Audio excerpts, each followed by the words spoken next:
আজকে আমি আপনাদের সঙ্গে বিকেলের নতুন একটা স্ন্যাক্স রেসিপি শেয়ার করছি। এটা খেতে খুবই টেস্টি হয় আর দেখতে কিছুটা ভেলপুরির মতন হয়। নমস্কার বন্ধুরা, মুখরুচি রান্নার চ্যানেলে আপনাদের সবাইকে স্বাগত জানাই। এই রেসিপিটা তৈরি করার জন্য আমি প্রথমে একটা বোল নিয়ে নিয়েছি। বোলের মধ্যে এরকম একটা ছাঁকনি নিয়ে নিচ্ছি। তার উপর মেজারিং কাপ মেপে 1 কাপ চিড়ে নিয়ে নিলাম। চিড়েটাকে ভালো করে ধুয়ে নিতে হবে। আপনারা জামের মধ্যে দিয়েও ধুয়ে নিতে পারেন। আমি এইভাবে ছাঁকনির মধ্যে দিয়ে ধুয়ে নিচ্ছি। তবে ছাঁকনির মধ্যে দিয়ে ধুলে একটু সুবিধা হয়, জল পাল্টে পাল্টে ধুতে হয় না। এবারে চিড়েটাকে 5 মিনিটের জন্যই ভিজে অবস্থায় রেখে দিয়েছি। 5 মিনিট পর ওই ছাঁকনি থেকে চিড়েটাকে অন্য একটা জামের মধ্যে দিয়ে দিলাম। তারপরে হাত দিয়ে ভালো করে মাখিয়ে নেব। আপনারা চাইলে ম্যাশারের সাহায্যেও ম্যাশ করে নিতে পারেন, তবে হাত দিয়ে মাখালে সুবিধা হবে। ভালো করে চিড়েটাকে মেখে নিতে হবে। দেখুন চিড়েটা মাখানো হয়ে গিয়েছে। এবারে মেজারিং কাপ মেপে 1 কাপ সুজি দিয়ে দিচ্ছি। যেই কাপ মেপে 1 কাপ চিড়ে নিয়েছিলাম সেই কাপ মেপে 1 কাপ সুজি দিয়ে দিলাম। তারপর একটা ছোট বাটি মেপে 1 বাটি টক দই দিয়ে দিলাম। আর একটু আদা নিয়েছি, আদাটাকে গ্রেটারের সাহায্যে এইভাবে গ্রেট করে দিচ্ছি। আপনারা চাইলে আদাটাকে পেস্ট করেও নিতে পারেন। আদাটা দেওয়ার পর এর মধ্যে কাঁচা লঙ্কা কুচি দিয়ে দিচ্ছি। এটা যদি বাচ্চাদের জন্য তৈরি করেন তাহলে কাঁচা লঙ্কাটা স্কিপ করতে পারেন। আর একটু ক্যারি পাতা দিয়ে দিলাম, আপনারা চাইলে ধনে পাতাও দিতে পারেন।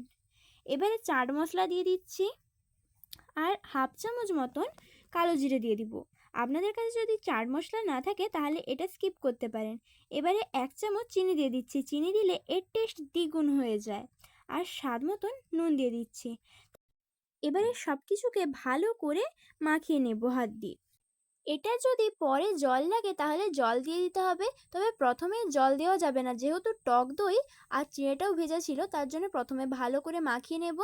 এবারে অল্প পরিমাণে জল দিয়ে দিচ্ছি। এইভাবে অল্প অল্প করে জল দিয়ে মাখাতে হবে, নাহলে জলটা বেশি হয়ে যাবে। দেখুন ডোটা তৈরি হয়ে গিয়েছে। এবারে হাতটা ধুয়ে হাতের মধ্যে একটু তেল নিয়ে নিয়েছি। তারপর এইভাবে ছোট্ট লেচি করে বলের মতন করে নিতে হবে। এবারে 2 হাত দিয়ে একটু চিপে মাঝখানটায় আঙুল দিয়ে গোল করে নিতে হবে। এটা দেখতে পুরো ভেলপুরির মতনই হয়, কিন্তু খেতে ভেলপুরির থেকেও বেশি টেস্টি হয়। দেখুন একটা তৈরি হয়ে গিয়েছে। একই রকমভাবে সবগুলো তৈরি করে নিয়েছি। এদিকে একটা কড়া বসিয়ে নিয়েছি, এর মধ্যে বেশ কিছুটা রিফাইন্ড অয়েল দিয়ে দিলাম। তেলটা ভালোভাবে গরম করে নিতে হবে। গরম হয়ে গেলে এইভাবে একটা একটা করে দিয়ে দিচ্ছি। তেলটা ঠান্ডা অবস্থায় দিলে কড়ার মধ্যে লেগে যেতে পারে। দেখুন এবারে একটা একটা করে উল্টে নেব। একই রকমভাবে সবগুলোকে উল্টে নিচ্ছি। আর এটা বেশি লাল করে ভাজা যাবে না, এরকম লাল হয়ে গেলেই তুলে নিতে হবে। সবগুলো তুলে নিচ্ছি। আর দেখুন কত সহজে এই রেসিপিটা তৈরি হয়ে গেল। আপনাদের সুবিধার জন্য আরও একবার আপনাদেরকে ভেজে দেখিয়ে দিচ্ছি। এইভাবে একে একে করে দিয়ে দিচ্ছি, তবে তেলটা যেন খুব ভালোভাবে গরম হয়ে যায়। তারপরে একটা একটা করে উল্টে নিতে হবে। এইভাবে লাল করে ভাজা হয়ে গেলে সবগুলো তুলে নেব। এটা টমেটো সসের সঙ্গে খেতে খুবই সুন্দর লাগে। আর এই রেসিপিটা একবার বানিয়ে দেখবেন, খুব টেস্টি হয়।